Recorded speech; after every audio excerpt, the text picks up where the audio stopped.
Magandang araw po, Ma'am Rain.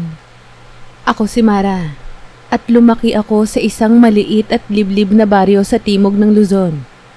Hindi uso ang internet doon noon. Halos wala rin namang signal. Pero para sa akin, ayon ang mundong nakasanayan ko.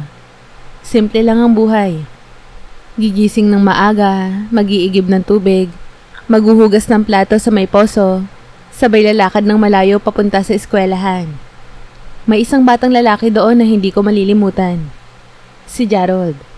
Wala siyang apelyido. Hindi rin namin alam kung sino ang mga magulang niya.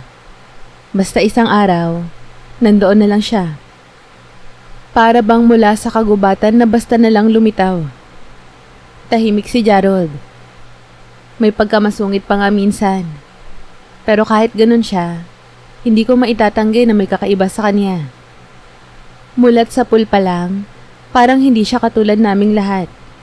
May mga pagkakataon na bigla na lang siyang nawawala ng ilang araw.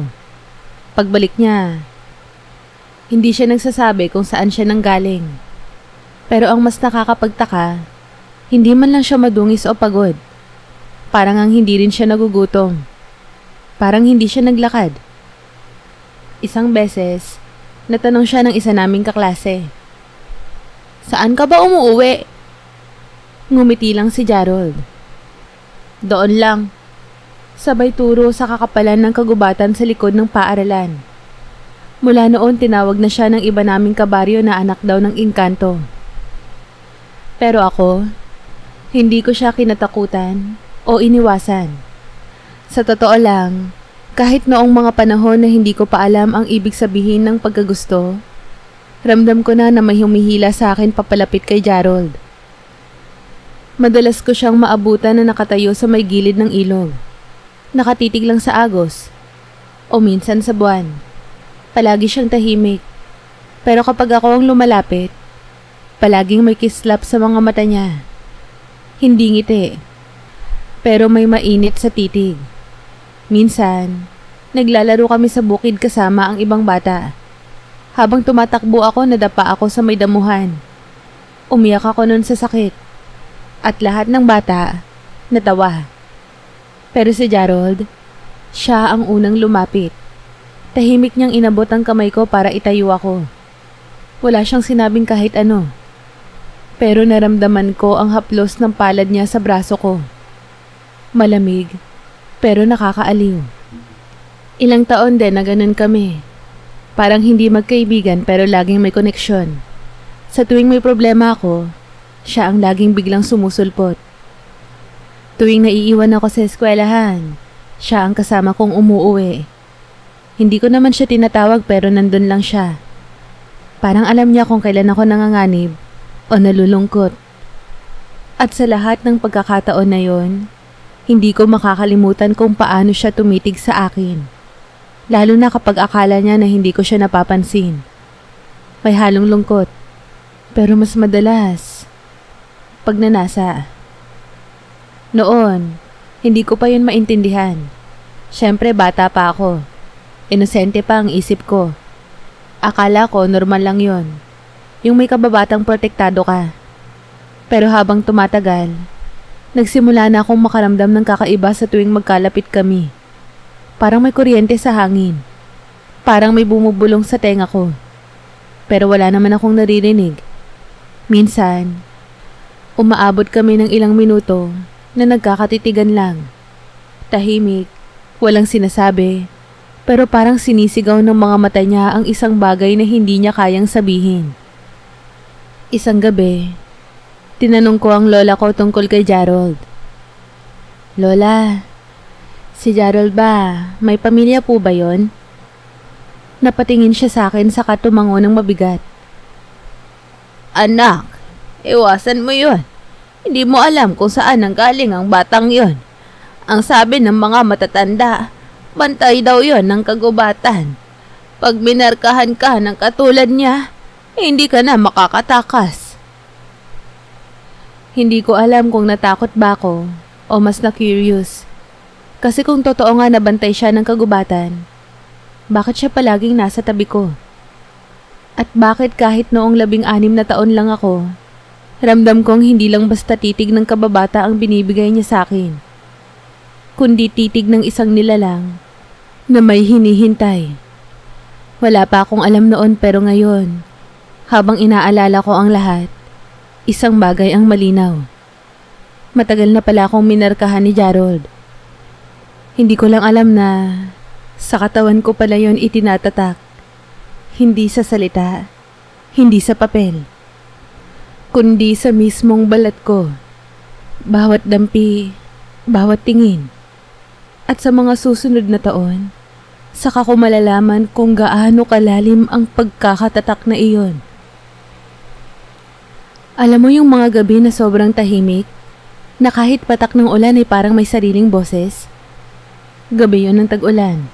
16 na ako noon. High school. Dala ang notebook na nabasa na. Galing kasi ako sa remedial class.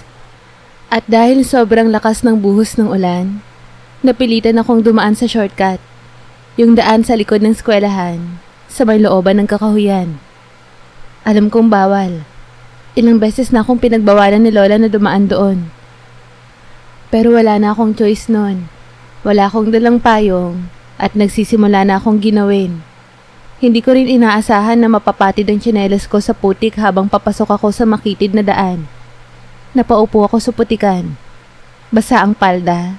Kumakapit na ang lamig sa balat ko. Tapos bigla akong napansin. Ang paligid ko, tahimik. Wala na yung ingay ng kuliglig. Wala na rin yung sirit ng ulan sa dahon. Parang saglit na huminto ang mundo. At doon ko siya nakita. Si Gerald. Nakatayo siya sa ilalim ng malaking puno ng balete.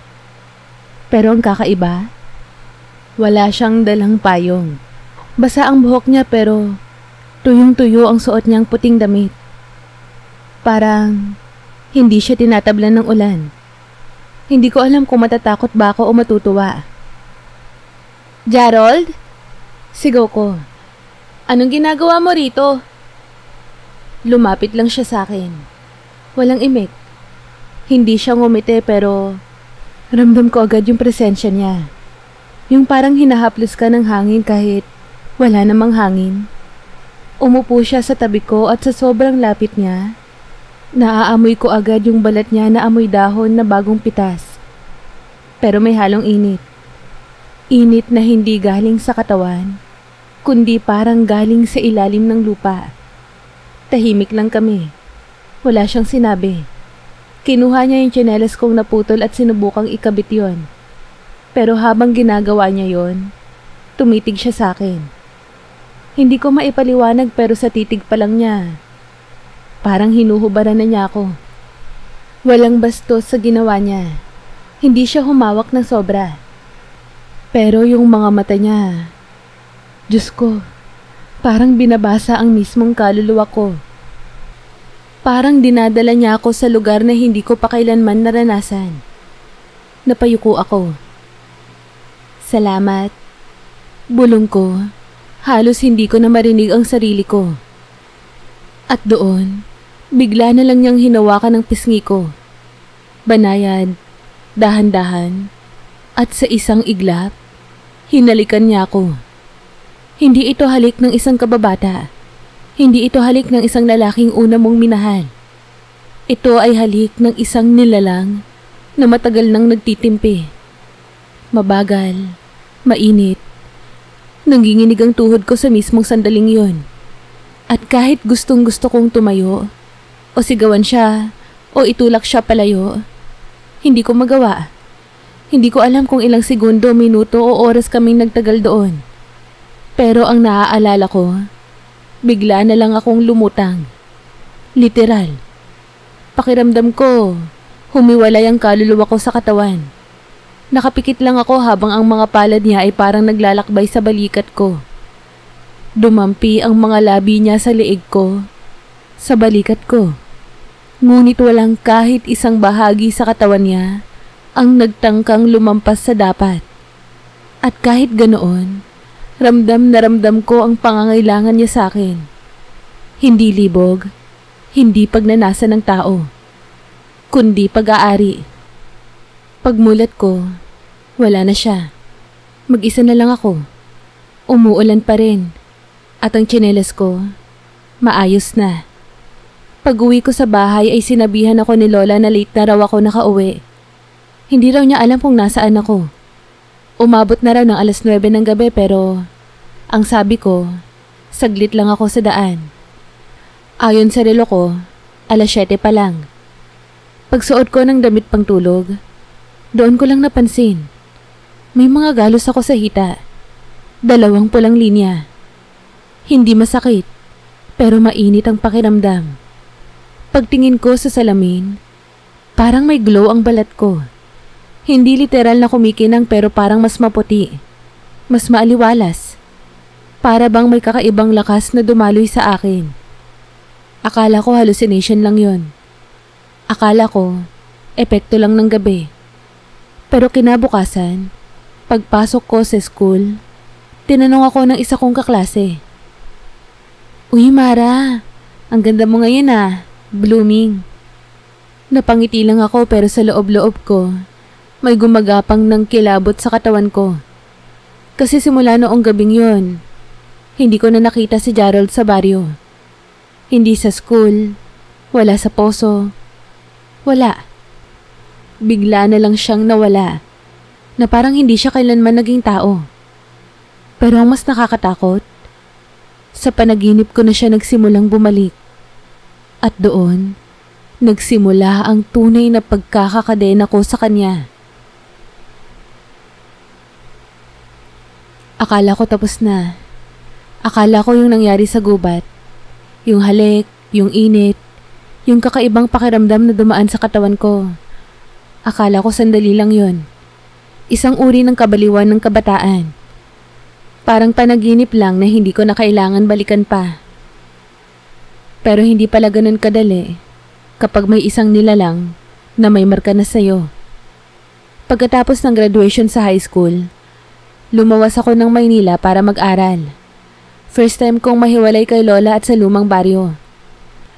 Akala ko magiging madali, na mas magiging malaya ako. Pero ang totoo, mas naging tahimik ang gabi at mas naging malakas ang mga panaginip. Una, simpleng presensya lang ang nararamdaman ko sa panaginip. Parang may nakatayo lang sa sulok ng kwarto ko habang natutulog ako. Hindi ko makita ang mukha pero ramdam ko ang malamig na hangin. Ang bigat ng mga matang nakatitig. Lagi akong nagigising na may kaba sa dibdib, pawisan, habol ang hininga. Minsan, pinapawisan pa ang pagitan ng hita ko. Parang nilalagnat pero wala namang sakit. At tuwing gigising ako, may kakaibang hapdi sa balikat ko o sa batok. Tapos kapag sisilipin ko sa salamin, may bakas na parang kiskis ng daliri o pahapyaw ng labi. Kalaunan, mas naging malinaw ang mga panaginip. May gabi na nasa gitna ako ng kagubatan, nakahubad ang paa, suot ang lumang puting bestida na madalas kong gamitin nung bata pa ako. Paligid ko ay puno ng fog. Malamig, pero hindi ako giniginaw. Sa harapan ko, may ilog. At sa kabilang dulo, nandoon si Gerald. Hindi siya nagsasalita pero tinatawag niya ako gamit ang mga mata niya. Mata na hindi na tulad ng sa bata. Mata ng nilalang na uhaw, gutom, at sabik. Sa panaginip na yon nilapitan ko siya. At nang magkaharap kami, hinawakan niya ang bewang ko at hinalikan ako. Hindi gaya ng halik ng mga panahong binata. Ibang-iba. Para siyang hayop na matagal kinulong at ngayon lang muli nakatikim. At sa panaginip, hindi ako lumaban. Sumunod ako. Hinayaan ko siyang hipuan ako. Halikan ako sa liig, sa dibdib, sa tiyan. Pero sa bawat dampi ng labi niya, parang hinihigop niya ang kaluluwa ko. Nang magising ako, halos manlambot ang tuhod ko. Nanginginig ang mga kamay ko at basang-basa ng pawis ang buong katawan ko. Pero hindi lang doon natatapos ang lahat. Sa loob ng 3 buwan, paulit-ulit ang panaginip. Iba't ibang setting. Sa kagubatan, sa ilog, minsan pati sa mismong kwarto ko. Pero laging si Gerald ang kasama ko. At lagi may nangyayari sa amin. Sensual, madalas, tila espiritual. At sa bawat panaginip, may naiiwan sa katawan ko sa totoong buhay. Minsan paggising ko may gasgas ako sa hita na hindi ko alam kung saan nakuha. O kaya, may maliliit na marka sa puson ko. Bilog na parang runa. Namumula, mainit. Hindi siya sugat na masakit, pero ramdam mo na may epekto sa loob ng katawan mo. May araw pa na nawala ang regla ko ng 2 buwan kahit wala naman akong nobyo. Sa check-up, walang makita ang doktor na problema. Stress lang siguro, sabi nila. Pero sa loob-loob ko, alam kong hindi lang basta stress yon. Minsan, naabutan ako ng roommate ko na nakatayo lang sa harap ng salamin. Hawak ang tiyan ko na parang may dinaramdam. Tinawanan lang niya ako. Malapit ka ng reglahin, no? Biro niya. Hindi ko nalang sinagot. Pero sa totoo lang, hindi ko alam kung paano ko ipapaliwanag sa kahit kanino na minamarkahan ako gabi-gabi ng isang lalaking hindi ko nakikita sa totoong buhay. Lalo akong natakot ng isang araw habang naguhugas ako ng mukha sa CR sa university. Bigla na lang lumabo ang paningin ko. Para akong nahilo. Tapos biglang nag-iba ang paligid. Sa salamin, hindi na sarili kong refleksyon ang nakita ko, kundi si Gerald. Tinitigan niya ako. Walang imik, pero may bulong sa loob ng ulo ko. Akin ka. Napaatras ako. Napasigaw. Tumigil lang ang lahat nung biglang pumasok ang isa kong kaklase. Nawala si Gerald sa salamin. Bumalik ang mata ko sa sarili ko. Pero simula noon, hindi na ako mapalagay. Pilit kong ikinaila sa sarili ko yon. Pinilit kong maging busy. Sumali sa mga organization, dumalo ng mga event, gumimik, makipag-date. Pero kahit sino ang nakakahalubilo ko, kahit ilang lalaki ang magpakilig sa akin, wala ni isa ang nakakaabot sa kung anong naaabot ni Gerald sa panaginip. Walang sino man ang kayang tapatan ang sensasyong nararamdaman ko tuwing siya ay dumadampi sa akin, kahit sa panaginip lang. Pero hindi ko inaasahan na makikita ko siya ulit sa totoong buhay. Noong araw na yon, ordinaryong araw lang. Galing ako sa klase. Pagod at gutom. Tapos paakyat na ako sa apartment na inuupahan ko malapit sa university. Nakatira ako sa 3rd floor. At kahit pa may elevator ang building, mas gusto ko pa ring maghagdan. Para kasing may kapayapaan sa katahimikan ng bawat yapak sa sementadong baitang. Pagkarating ko sa pintuan ng unit, may kakaibang sensasyon na bumalot sa akin. Yung tipong parang may nagmamasid.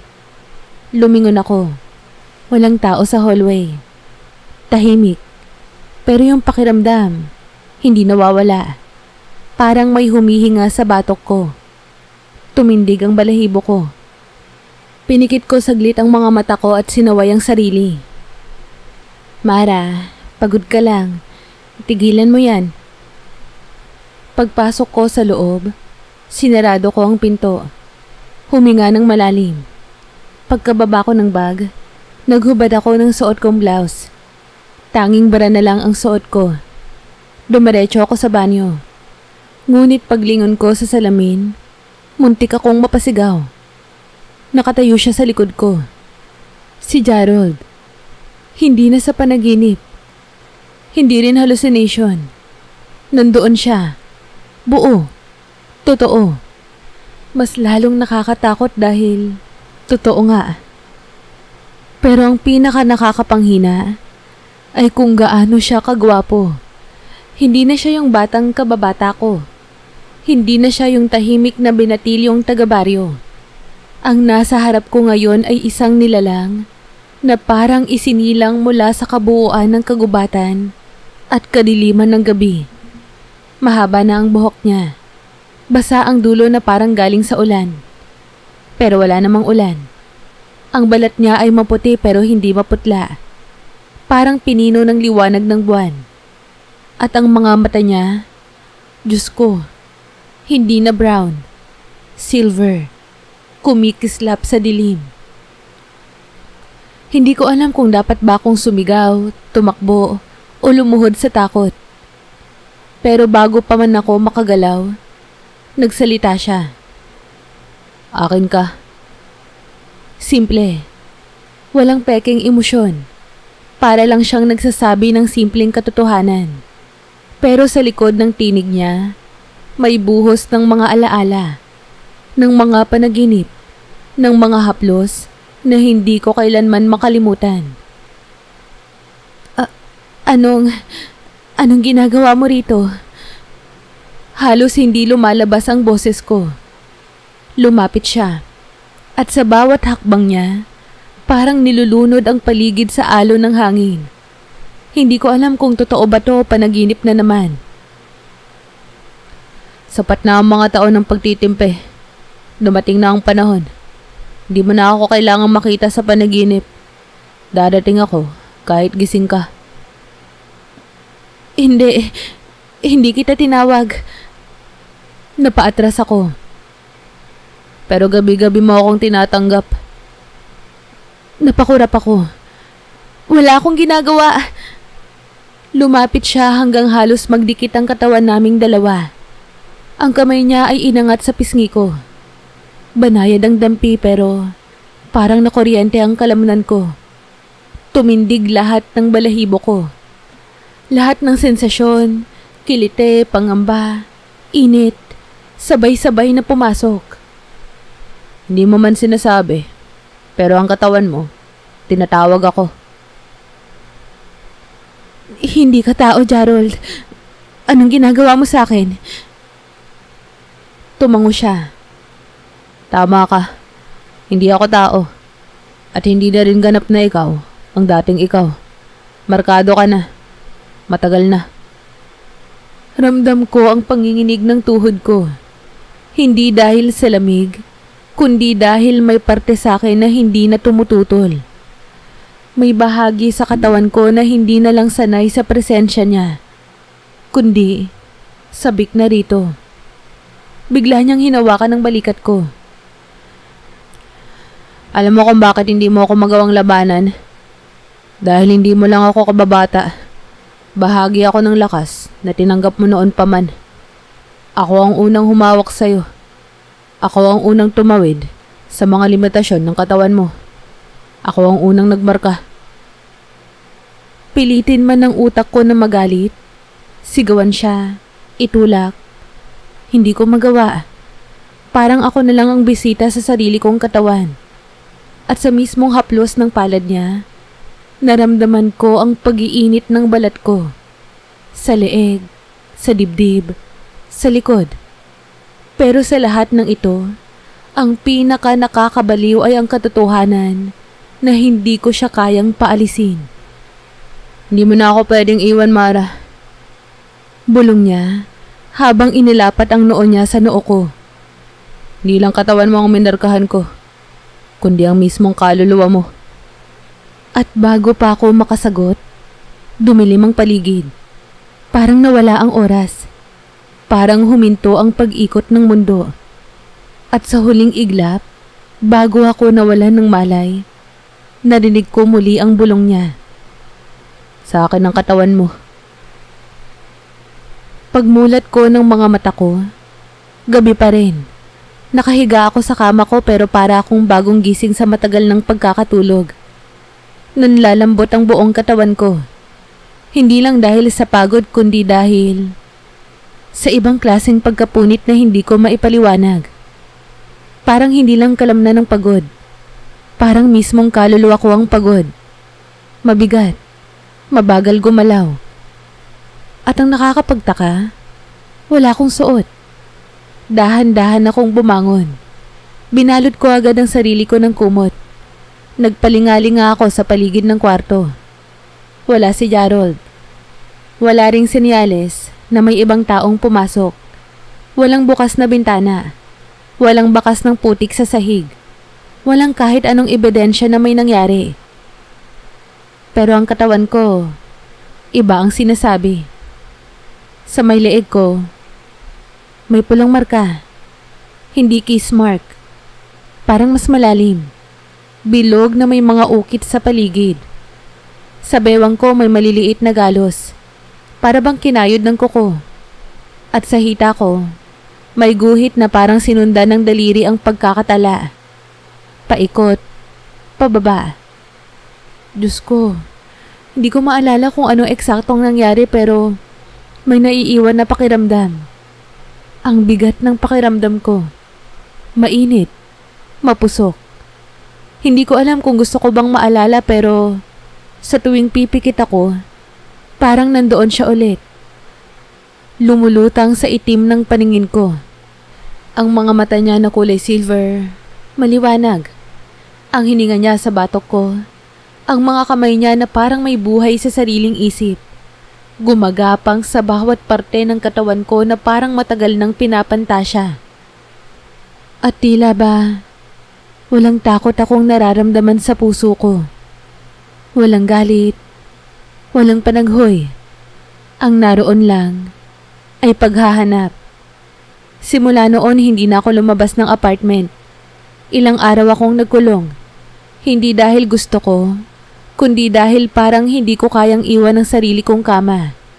Hindi dahil sa katawan kong nanlalambot, kundi dahil sa pakiramdam na kapag lumabas ako, baka hindi na ako maging pagmamay-ari ni Gerald kapag bumalik siya. Oo, tila ba naging alipin ako ng sarili kong katawan. Tuwing gabi bumabalik siya. Hindi palaging nakikita ng mata ko. Minsan amoy lang. Amoy ng mga tuyong dahon, ng ulan sa lupa, ng usok mula sa gabi. Minsan haplos lang. Parang may kamay sa hita ko habang natutulog ako. Pero pagmulat ko, wala namang tao. Pero may mga pagkakataon na sobrang buo siya, na para bang nasa katawan ng tao. Gabi-gabi, nararamdaman ko siyang lumuluhod sa tabi ng kama ko. Dadampi ang mga labi niya sa pusod ko. Sa kaunti-unting aakyat sa dibdib, sa leeg, sa panga, hanggang sa mismong labi ko. Wala siyang sinasabi. Pero sa bawat gabi, mas lalong napupuno ng marka ang katawan ko. Mga pulang guhit sa balikat, mga tila kagat sa tagiliran, mga pahapyaw ng mainit na daliri sa balakang. At sa mga oras na yon, hindi ako makalaban. Hindi dahil pinipilit niya ako, kundi dahil may bahagi sa akin na kusang bumibigay. Minsan magigising akong umiiyak, hindi dahil sa sakit, kundi dahil sa hiya, sa sarili ko. Dahil kahit alam kong may mali, alam kong hindi normal to, na hindi ito dapat ang nararamdaman ko. Sa loob-loob ko, mas natatakot akong mawala siya. Mas natatakot akong mawala ng init. Kahit alam ko na ginagamit lang ako. Dumating ako sa punto na tumigil na akong magbihis ng pangtao. Wala na akong pake kung may klase ako. Hindi na ako lumalabas. Hindi na ako nagpapakita sa kaibigan ko. Parang hinigop ng paligid ang dating ako. At sa bawat araw na lumilipas, mas lalong lumalalim ang koneksyon ko kay Gerald. Hindi na siya bumibisita lang. Parang naninirahan na siya sa katawan ko. Minsan, mahuhuli ko ang sarili kong nakatayo sa harap ng salamin. Hawak ang dibdib, hawak ang puson, pinagmamasdan ang sarili habang lumuluha. Hindi ko alam kung nasasaktan ba ako o nasasarapan sa kapangyarihang ibinibigay niya sa akin. Diyos ko, parang hindi na ako tao. Parang isang bahagi ng puso ko ayaw pa rin tumigil. Kasi kahit anong gawin kong pagtanggi, kahit ilang beses kong sabihin sa isip ko na hindi ito tama, gabi-gabi pa rin akong naghihintay. Dumating ako sa punto na ayoko na. Hindi dahil sawa na ako sa kanya. Hindi rin dahil natuto akong lumaban. Ang totoo, mas gusto ko na lang matapos ang lahat. Kasi kapag gabi, hindi na ako sigurado kung tulog pa ako o gising. Hindi ko na rin alam kung saan nagsisimula ang panaginip at kung saan natatapos ang realidad. Alam mo yung pakiramdam na kahit gising ka, parang may tumatalikod na anino sa likod mo. Parang may mainit na hininga sa batok mo kahit mag-isa ka sa kwarto. Ganun ang pakiramdam ko sa araw-araw. Parang kahit saan ako magpunta, kasama ko siya. Sa salamin ng banyo, minsan sa phone screen ko. Parang sumasabay ang imahe niya sa sarili kong mukha. Kaya isang gabi, habang nakaupo ako sa sahig ng apartment ko, ni hindi ko na namalayang umiiyak ako ng tahimik. Nakabukas ang bintana, at sa may tabi ko, nakapatong ang lumang notebook ko. Yung ginagamit ko sa mga creative writing class dati. Sa huling pahina, may nakasulat. Kapag binuksan mo ang pinto ng engkanto, may babalik para sa'yo. Pero may kapalit. Hindi ko na maalala kung saan ko yun nakuha. Pero bigla na lang tumindig ang balahibo ko. Para bang bumulong sa akin ang notebook mismo. Sa sumunod na araw, nagpanggap akong okay.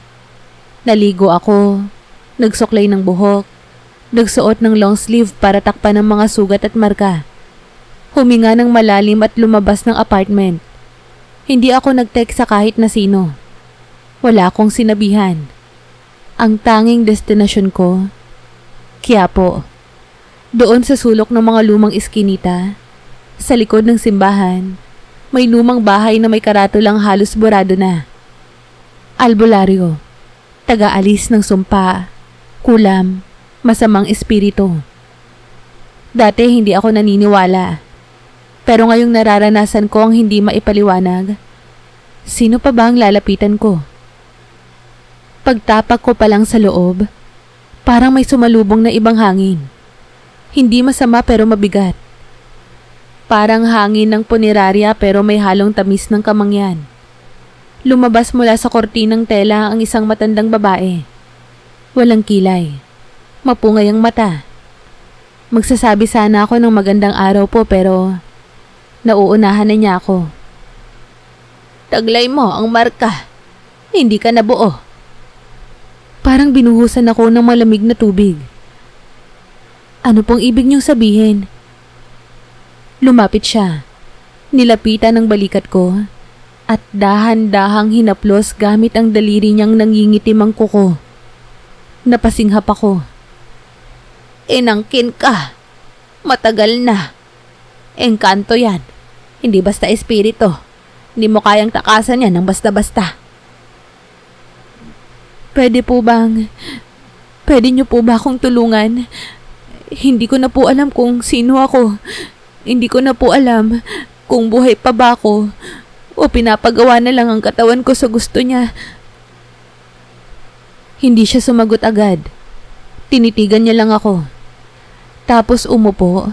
Sa luma niyang upuang kahoy at kinuha ang isang bote ng langis mula sa ilalim ng altar.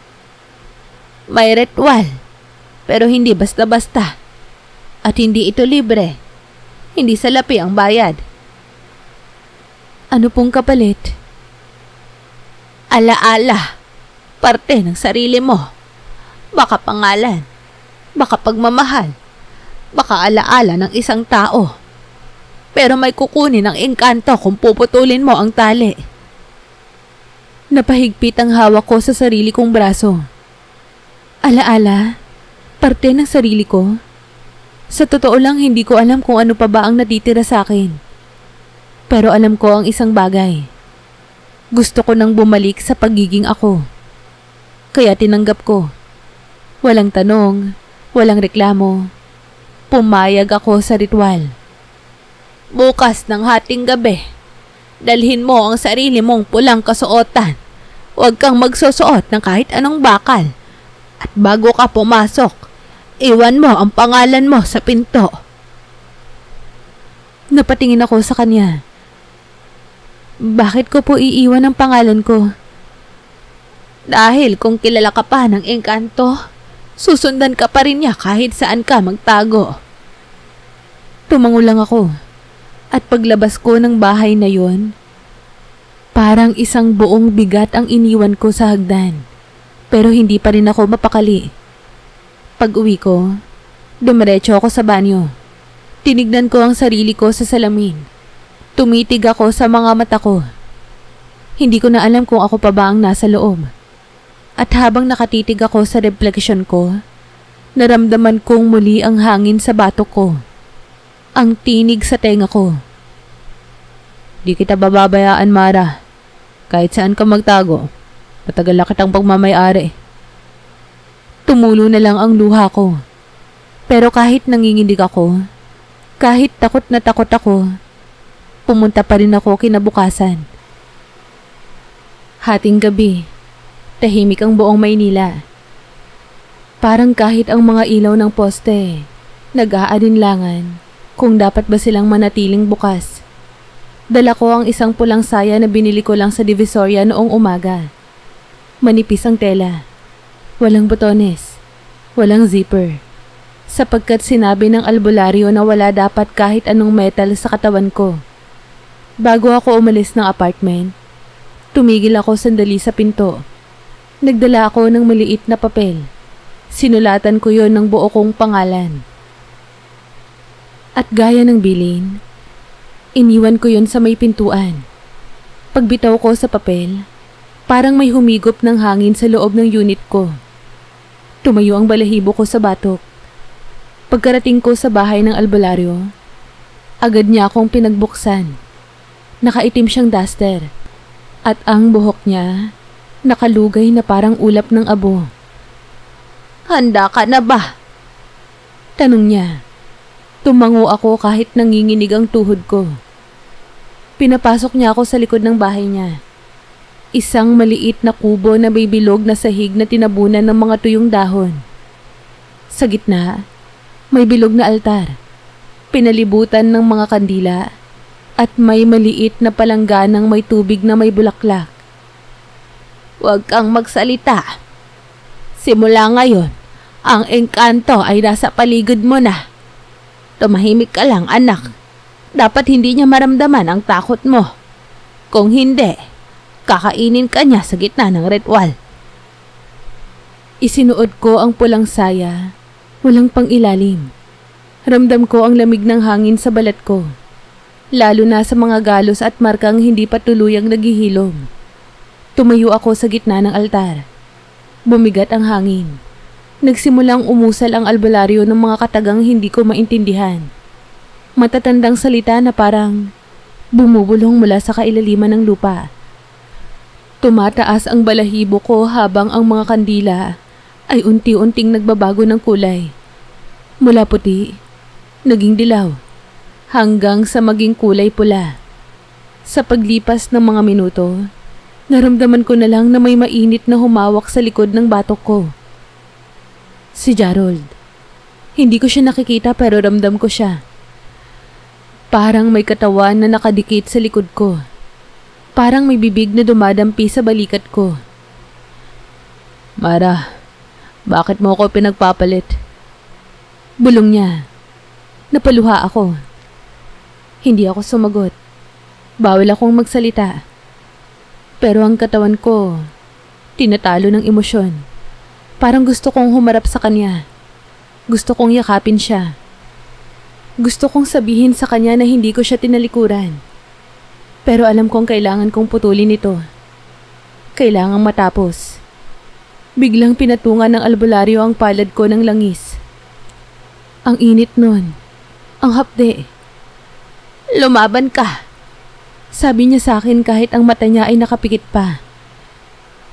"Ibigay mo kung anong kailangang mawala." Doon ako nang hina. Anong ibibigay ko? Bigla, parang humugot si Gerald ng memorya sa akin.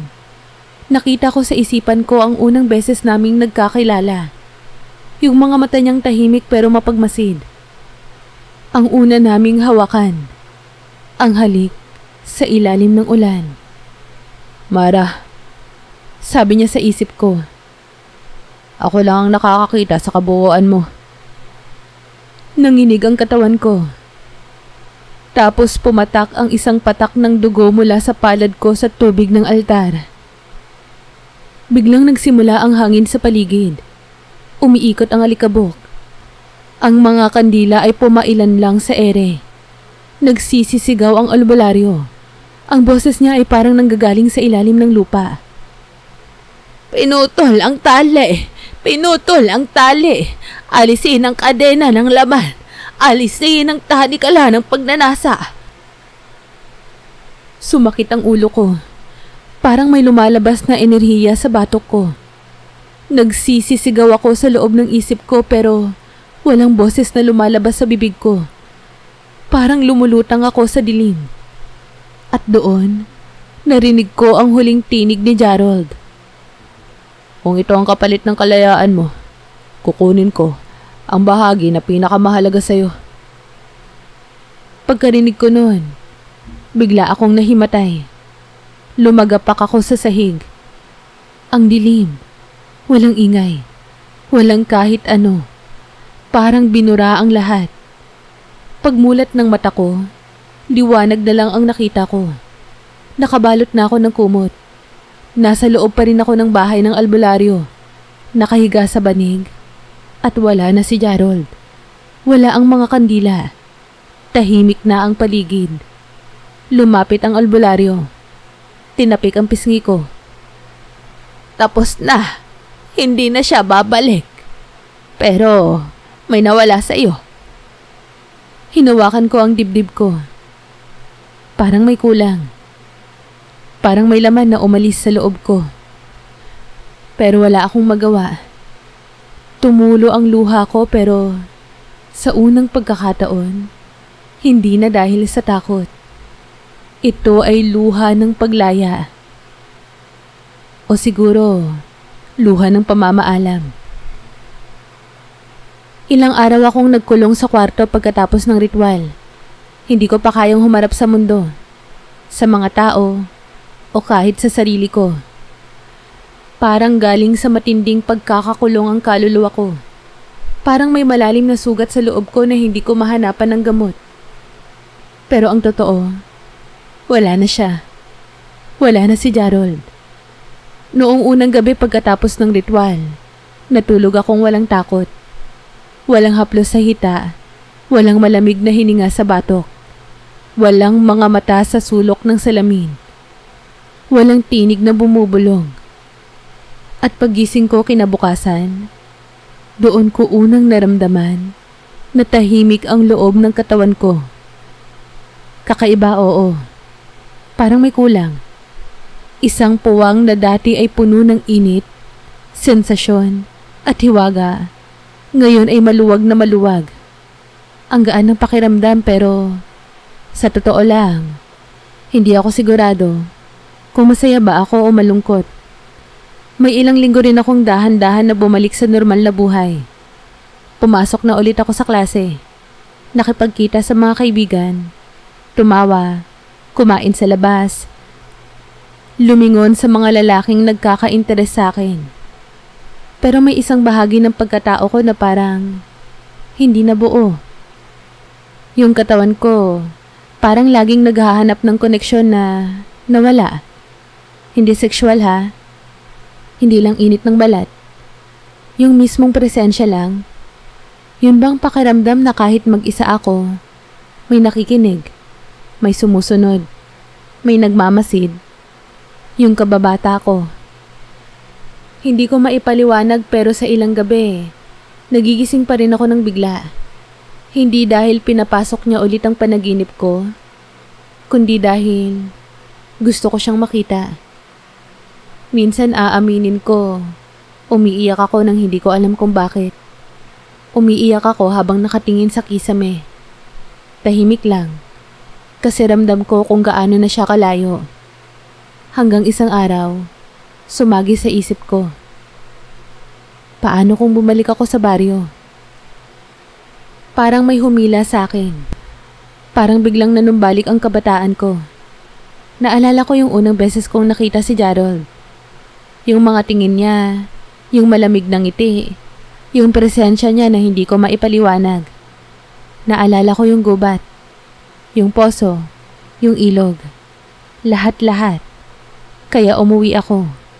Umuwi ako nang hindi nagsasabi kahit kanino. Gamit lang ang isang backpack, sumakay ako ng bus papuntang Timog. At sa bawat kilometro palayo sa lungsod, pakiramdam ko, papalapit ako sa isang bahagi ng sarili ko na iniwan ko. Pagdating ko sa baryo ay tila walang nagbago. Still the same. Makitid na kalsada, mga batang naglalaro sa lupa, at ang tunog ng mga kuliglig tuwing hapon. Bumisita ako sa bahay ni Lola. Sarado na yon. Wala na siya roon. Lumipat na pala sa anak ng pinsan niya sa kabilang bayan. Kaya hindi na rin ako nagtagal. Kasi, sa totoo lang, hindi naman yon ang sadya ko. Dumiretso ako sa likod ng eskwelahan. Doon sa kagubatan. Doon, sa lugar kung saan ko siya unang nakita noon. Tahimik pa rin doon. Pero habang lumalalim ako sa loob, napansin ko ang isang bagay na dati ay hindi ko pa naaabot. Isang matandang puno. Punong-puno ng ugat na parabang nilamon ng paligid.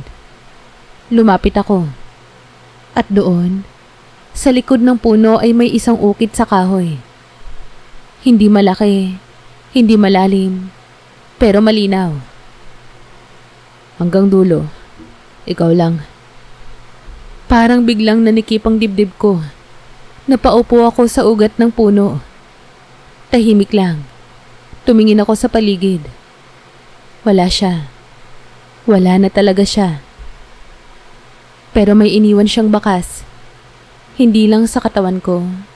Hindi lang sa mga panaginip ko.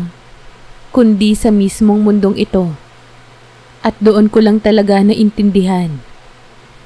Hindi lahat ng pagmamahal ay dapat manatili. May mga pag-ibig na kailangang tapusin. Kahit masakit. Kahit parang pinupunit ka. Pero hindi ibig sabihin nun na hindi totoo ang naramdaman. Hindi rin ibig sabihin na hindi ka minahal. Minsan kasi, yung mga nilalang na gaya ni Gerald, hindi sila binigyan ng pagkakataon na magmahal sa paraang alam natin. Pero binigay pa rin naman nila ang meron sila. At minsan, yun pa ang pinakatotoo sa lahat. Tumayo ako, pinikit ko ang mga mata ko, at huminga ng malalim. Salamat. Bulong ko sa hangin. At sa unang pagkakataon, wala nang sumagot. Wala nang tinig sa isip ko. Tahimik. Pero hindi na ako takot. Kalmado na ako. Ilang taon na rin ang lumipas mula noong huling gabi ko kasama si Gerald. Mula noong maputol ang koneksyon namin, unti-unting bumalik ang buhay ko sa ayos. Natapos ko ang kolehiyo. Nakahanap ako ng trabaho. Tumira ako sa mas maayos na apartment. Natuto akong kumain ng tama, matulog sa oras, at huminga ng hindi natatakot na baka may ibang babate habang nakapikit ako. Pero to be honest, hindi ko siya nakalimutan. Hindi naman araw-araw ko siyang naiisip. Pero may mga gabi na bigla ko nalang naaalala yung gabi ng ulan. Yung init ng hininga niya sa batok ko. O yung mga panaginip na kahit kakaiba at madilim, may dala ring uri ng pagkalinga. Parang kahit gaano na ako kalayo sa kanya, dala-dala ko pa rin ang mga alaala niya. Nagka-boyfriend din ako. Sa una okay, mabait, maalaga, masarap kausap. Pero noong unang beses naming naging intimate, hindi ko maipaliwanag kung bakit. Bakit pakiramdam ko may mali? Wala siyang ginawang masama ha, pero habang hinahalikan niya ako, ang utak ko wala doon. Wala ako sa kama. Wala ako sa sandaling yon. Ang nararamdaman ko lang, kulang. At alam kong hindi niya kasalanan. Kasi kahit gaano ko tanggapin na normal na lalaki siya, may parte sa katawan ko na alam ang pagkakaiba. Alam ng balat ko kung sino ang unang humawak sa kanya. Minsan, habang nakaidlip ako sa bus pa uwi galing trabaho, napanaginipan ko si Gerald. Simple lang. Nakaupo siya sa isang sanga ng puno sa gubat. Tahimik lang. Hindi niya ako tinitingnan. Pero nararamdaman ko na alam niyang nandoon ako. Nasa paligid niya pa rin ako. At ang mata niya, hindi na gutom. Hindi na rin galit. Hindi na rin uhaw. Puno ng kapayapaan. Pagkagising ko, hindi ako natakot. Hindi rin ako nalungkot. Ang naramdaman ko lang, parang tinanggap ko na kung sino siya sa buhay ko. Na oo, minarkahan niya ako. Oo, may mga gabi na para akong alipin ng sariling katawan. Oo, hindi ko alam kung kailan ko muling nabawi ang sarili ko. Pero ang totoo, minahal din naman niya ako sa paraang kaya niyang magmahal. Hindi sa salita, hindi sa legal na kontrata, hindi sa magagarang bulaklak o promissory rings. Pero minahal niya ako gamit ang mismong diwa niya. Gamit ang lakas na pinamumuhay niya. Gamit ang espiritong isinama niya sa init ng katawan ko. At habang nagsusulat ako ngayon, habang binabalikan ko ang lahat ng ito, naisip ko, siguro kaya ako sinulatan ni Gerald sa puno ng hanggang dulo ikaw lang. Hindi para takutin ako. Hindi para paalalahanan ako kung gaano niya ako sinakop. Kundi para ipaalam na kahit wala na siya, kahit pinutol ko na ang koneksyon naming dalawa, buhay siya sa mga alaala ko. At sa katawan kong kahit wala na ang kanyang marka, dala pa rin ang init ng isang pag-ibig na hindi pinili ng mundo, pero itinulak ng kapalaran. Hindi ko siya nakalimutan, at hindi ko rin kailangang kalimutan. Dahil minsan, sa mundong to, may mga lihim na kailangang manatiling lihim. Hindi para itago sa kahihiyan, kundi para panatilihing buo ang karanasan na minsang nagpaalab sa kaluluwa mo. Ako si Mara. Isa akong babaeng minarkahan ng engkanto. At sa puso kong tahimik na ngayon, sa katawan kong wala ng sugat, inaamin ko, minsan sa buhay ko, minahal ako ng isang nilalang na hindi ko kayang ipaliwanag. At sa paraang hindi ko inaasahan, minahal ko rin siya.